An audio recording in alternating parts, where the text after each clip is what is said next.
Okay, welcome back to First Generation Bowhunter. This is episode 93, and title of this episode is "What the Fletch Are You Shooting?" Let's figure it out. Let's dive in here. There are so many different fletching options. Yeah, that is the pun. I am from Utah. We say "What the Fletch." This is perfect. This is absolutely perfect for the bow hunting community. Okay, what the Fletch? Okay, let's dive in here. So, a lot of different options of Three-Fletch versus Four-Fletch. Let's just start there, and then I am going to walk through a couple builds that I've been testing and working on. A few snafus that I had recently, actually just shooting at the Easton Center yesterday. So, let's go in on this and figure out what first are you focused on? Are you focused on 3D or hunting? Or are you like me and you're kind of cheap and don't want to spend a whole lot of time going back and forth and you want something for 3D and for hunting, which is totally fine. It's totally cool.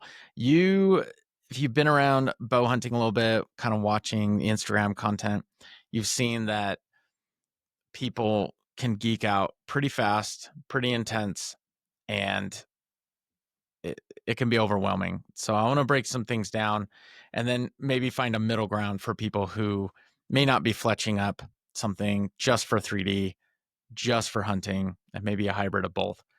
3D archery is super fun. I thought it was a little gimmicky when I first started, and I was like, I'm not going to go shoot random foam targets up on the mountain. But what's cool is there's a really good way to meet people. And I remember my first time I went, because truthfully, I think hunting is all about who you know in a lot of ways of finding good places to hunt. But the first time I went up, met up with a group, I was by myself. So I met up with some strangers. And we got talking about hunting areas and where they like to go. And it was so enlightening. Oh man, I learned more in that 4 hours than I had learned in the previous 4 years of what certain areas. And we had overlapped in some areas. We were kind of hunting similar areas. And it was really cool. So good way to meet people, good way to get really important information on where you're hunting. But when you set up your 3D arrow, it is going to be a little bit different because you're just shooting a fixed blade. And I've made a lot of mistakes at 3D archery events and, rushing, tuning my bow, maybe not having the best setup. And so it is fun to kind of tinker a little bit, kind of find out what works best for you. So let's get in on this. Why would you go a Three-Fletch versus a Four-Fletch? First off, Four-Fletch gives you more steering capability. Three-Fletch is better for longer distances. So let's start off with the 3D. And a good way to remember, Three-Fletch is for 3D. All right. So Three-Fletch, you're lighter overall and you have a bit of flatter shooting. So for 3D archery, you've got weird shots. You're shooting over and over and over again. And so it's better to have kind of more of that consistency and speed, flatter trajectory. It's really great for targets. Now, can you kill an animal with a Three-Fletch? Yes. We're splitting hairs a little bit, so it's okay to have a Three-Fletch for hunting. But especially for 3D, it's really good for long range shots. It's really easy to set up and tune. The one thing I like about a Three-Fletch, woo, the one thing I like about it is tuning. When you're nock tuning against Three-Fletches versus four. So you're only spinning that nock three different positions, which, gives you a lot more forgiveness in that nock tuning. So why you wouldn't want a Three-Fletch is going to be, steering a broadhead, right? So not so much a mechanical. Mechanicals are a lot smaller volume, and then they spread when they upon impact. Like a Sever that I'm shooting that I've really enjoyed, which I did get to meet Sever at the Easton Center. Had a cool conversation, told him about all the success I had with Sever, but a fixed blade is going to be better for a Four-Fletched for steering. So less steering control, really good for field tips, really good for that 3D experience. But for high winds, it's not going to be as good because you're going to lose some steering capability. So that is kind of a top level of Three-Fletch. And I've got a Three-Fletch, two Three-Fletches that I'm doing here that I'll kind of walk through a little bit more as we get into specific here. But this is my Three-Fletch that I'm doing. Also, I have a rule this year as I do like cool colors and wraps and things. I am gonna be naming my Fletch colors. This one, it's the cock vane is white, and so I'm gonna call this one. I'm torn. I'm thinking one flight in Bangkok or one white in Bangkok. I don't know. I think one flight in Bangkok. I think it's cool. So that's my three there, Air Razor. Let's look at the three that I built here. This is the AE Pro Max. Kind of cool here. 1 second. So little three vane, very low profile and very, very small. I remember at TAC last year, I saw guys shooting with very small vanes, like teeny. And I was like, what the heck is that for? And it's really good for accuracy and long shots, not good for broadhead steering and things. Let's talk about Four-Fletch. I started on Four-Fletch probably 3 years ago, and I did a lot in Four-Fletch and very aggressive helicals. I've calmed down the helical a little bit more. It's not as aggressive. The other thing you got to figure out is left helical or right helical. I was doing it right helical on the way your bow is strung. You need to ask like a pro shop. The way your bow is strung, the way mine is, it is strung left, like left twist. I may be stepping out of my bounds a little bit. Check with a pro shop, have them look at your bow, say, do I do right helical or left? I was doing right. I should have been doing left. So here's my Four-Fletch here, calling this pink lemonade. Yeah, you can kind of see there. That's the Q2I. And it's pretty, you should be able to see the helical there. It's not too aggressive. Yeah. So pretty cool. This pink one, white and pink, that's called pink lemonade. And it's been shooting really, really well. I've loved it. My bow is also tuned for pink lemonade right now. That is the gold tip Pierce 300 spine 4 mil. That's the micro diameter. This big boy here, the Kinetic Chaos, I've been shooting as well. I'm just trying to see how these fly. But I think I'm going to tune my bow to a Three-Fletch, but I might do one flight in Bangkok. This one is my blue. I don't like BYU. I hate BYU. Well, I don't hate BYU. My wife says I can't hate BYU because I might have a kid that goes there. I went to the U of U. I don't know why I fletched this blue. I really should have done red, obviously, for the Utes. So that was a mistake. But this one, I got a little crazy on the glue. So I'm calling this one Bluey. Yeah, classic.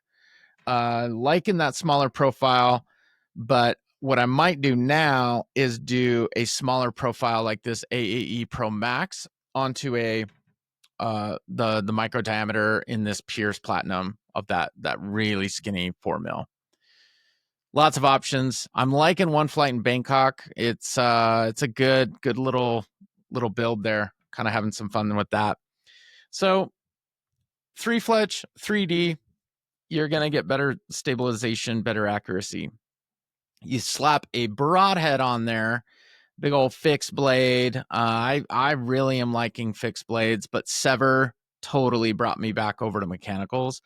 The reason why I like Severs too is they have this little micro screw that you can put in and out, and it makes it so you can practice with your broadhead and you're not swapping out too many things. It's just one little screw putting in and out.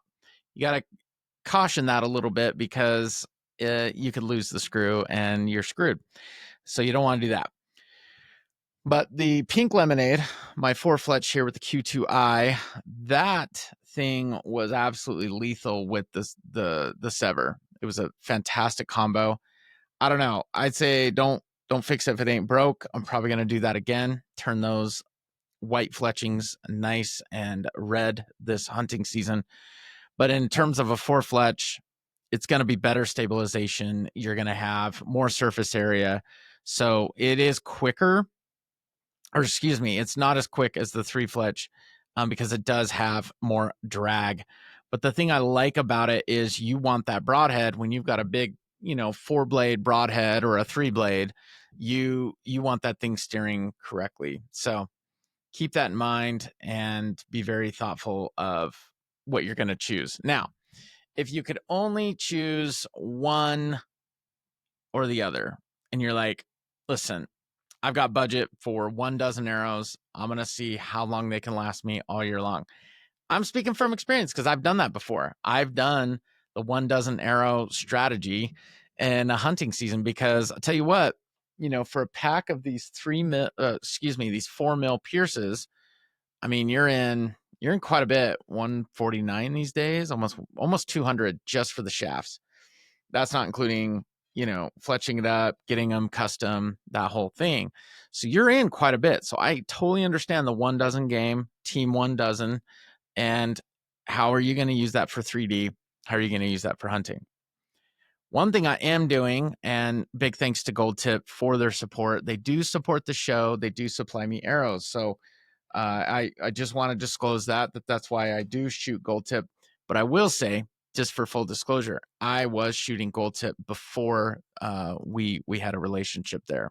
So love Gold Tip, phenomenal arrow, very, very strong. That is one thing that people will say is they're like, yeah, those things are absolute beasts. They are super durable. But on the four-fletch side, you are going to have way more improved accuracy with broadheads, and you're going to have some really good, like if you're shooting a high FPS, right now I'm shooting 300 FPS, really, really fast. That thing is flying out of my Hoyt Alpha X. And it is a little bit quieter, but that is ultra important on vein choice. So that is something I'm ever trying to do. I did have a blazer vein. I don't have it in front of me. I did have a blazer and it was a little loud. That thing was like whistling through the air. So back to kind of some basics here. Three-fletch typically is going to be better. So for 3D, now, if you wanted one or the other and you really want to have a cool experience at Total Archery Challenge, you want to be accurate, you want to hang with the crew, that type of thing, I would go your full dozen. If you're team 12, then you're going to go three-fletch. I would highly recommend that because you're not going to lose many arrows. You're not going to explode as many arrows. At a Total Archery Challenge, I shot for 4 hours one time. I think I lost, what did I lose? I've lost a few arrows some years, but I think one year I lost about 3 or they exploded. And so if you're thinking like, okay, I'm going into hunting season with 9 arrows, right? You could just buy some single arrows, right? There are those options, but that would mean you have 9 arrows to get hunting season done. So it depends on how long your hunting season is. 9 arrows is a lot. Honestly, I don't carry really more than 6 with me on a hunt, but you make misses, you don't recover arrows, they blow up on a rock. Would I shoot 12 arrows in 1 year? Yeah, I think I would if you're careful. But that said, totally exploded the front tip of an arrow the other day at Easton. I had a really bad draw. I drew back and I was we were filming and I was just kind of distracted. It's not good for a shot process when you got a camera rolling. I got to get better at that. And I released the arrow too soon and I was jerking. Oh, it was so bad. Anyway, blew up an arrow. That sucked. So yeah, you could be practicing in the backyard or, in the basement or whatever and, screw up an arrow there. So if you're on a budget and you're I really want to not have to buy 24 arrows for 1 year. Totally hear you. Been there. And yeah, just be careful. The other thing I would say is be careful grouping arrows. So when you're shooting at maybe a short distance and you're wanting to see how they group, or even a long distance, you can blow up arrows that way as well. I haven't done that in a long time, but there have been times where I've shot like the back of a knock, or I crack an arrow. That's a bummer. And jack up a fletching, that type of thing. So watch that. And I will say veins can be fixed. And so I've split through like a vein, took it back to a pro shop, Wild Arrow actually, and they took care of me. They're like, yep, no problem. Scrape off the old one. As long as the arrow shaft is not cracked, you are safe. So, all right, back to Four-Fletch. Just kind of wrap this up here. And yeah, Four-Fletch, it is really good, especially if you're going fixed broadhead. If it is your first year and you're brand new to bow hunting, you really want to kill something, or even if you've been at it for a while and you really want to kill something, you haven't killed anything, I would steer you towards a fixed broadhead. So it's hard because if you just had if your team 1 dozen, you're just going to shoot a dozen arrows in a year. Yeah, you may want to rock a Four-Fletch. You can still shoot Four-Fletch with the 3D. But yeah, I see it now, and I'm excited to shoot Three-Fletch, at 3D this year. But yeah, maybe you need to get on a mechanical actually. Shoot, I don't know. I don't have a relationship with Sever, but I would steer people towards Sever, because it just the way they have it designed with the little rubber band, with the whole system and everything, it's really easy to work with in the field, and it doesn't like come undone or pre-open at the wrong time.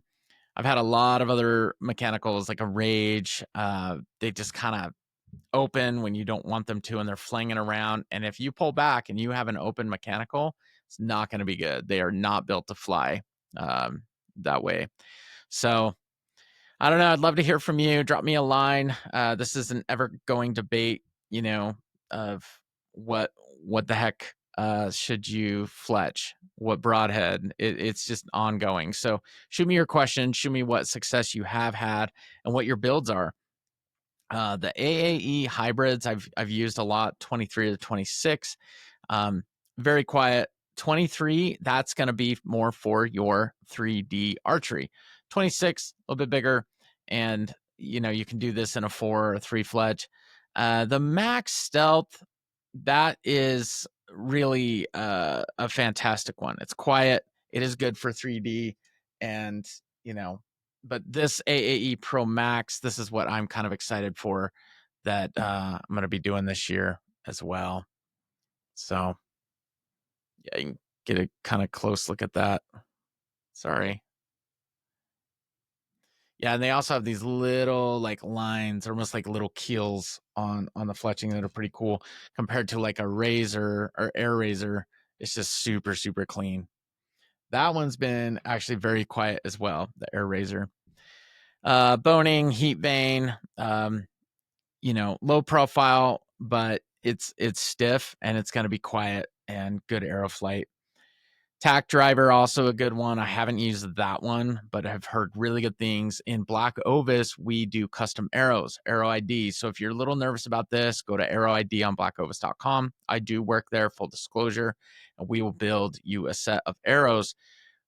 Huge wide range of different things to choose from. Sometimes I think that's intimidating for people though too. So you can always give us a call. You can always message me. Then the other one, Q2i Fusion X. So that was pink lemonade here that I'm rocking. Phenomenal steering, very, very accurate. It's fun at long distances, but for hunting, super deadly. So want you to tag out this season. I'd love to hear what questions you do have. If you are getting a little stuck, if you're overwhelmed, you're doing it right. Honestly, if you're like, oh, this is easy, you may not be pushing yourself hard enough. I always heard when I was a competitive skier that if I was not falling, I wasn't trying hard enough. So blow up some arrows, let's get you tagged out this season. Let's tinker a little bit. Love to hear from you. So this has been episode 93. What the Fletch? What the Fletch are you shooting? That is my nice Utah 801 influence to keep this podcast non-explicit. All right. That's what we're trying to do. Okay. Let me know if you have any questions. I'm at Adam_Buchanan on Instagram. I'm also on LinkedIn. A lot of people message me on there. Let's dive into your questions, figure it out. And we will see you right here on First Generation Bowhunter. Make sure to drop a review on iTunes. That helps a ton. And a rating on Spotify. We keep spreading out the goodness, helping First Generation Bowhunters tag out. Notch that tag. Let's fill the freezer.